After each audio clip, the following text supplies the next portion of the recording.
Hi, it's Carnis Bailey here from Vista, and I'm just here to talk to you today about confidentiality agreements. This is an issue that's been in the news quite a lot over the last couple of years.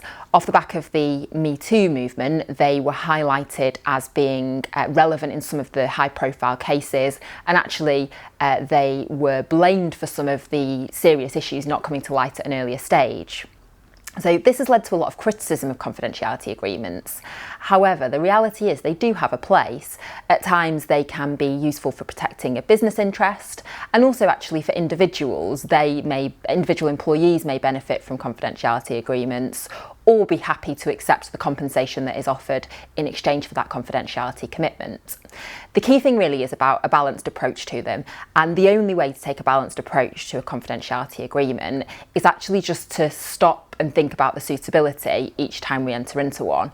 For a lot of organisations, I know there will be standard wording in any settlement agreements that you use that will reference confidentiality, and this isn't about taking that out and rewriting every time you enter into a settlement agreement, but just having a flag in the agreement to check that a confidentiality agreement is appropriate.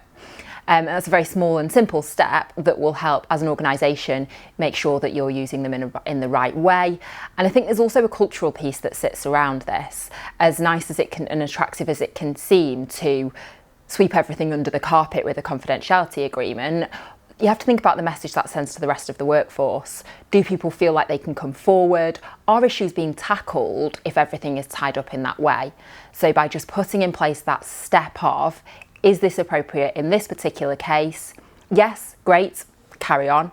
But if not, if there's any niggling doubts, if we feel that something that is being hidden by that confidentiality agreement could have wider implications or could be a learning opportunity, just pausing for thought and thinking about whether there are other ways to protect the business interest, but also still tackle the issue. So just a small and simple point and something to think about going forward. The Equality and Human Rights Commission have published some non-statutory guidance, so that's not binding, but it does indicate what will be best practice going forward, and that flags up some of the principles that will assist with making that assessment of whether or not a confidentiality agreement is appropriate. If that's something that's relevant to your organisation or that you'd like to talk about a little bit more, please don't hesitate to get in touch with myself or any of the Vista team. And thank you for listening.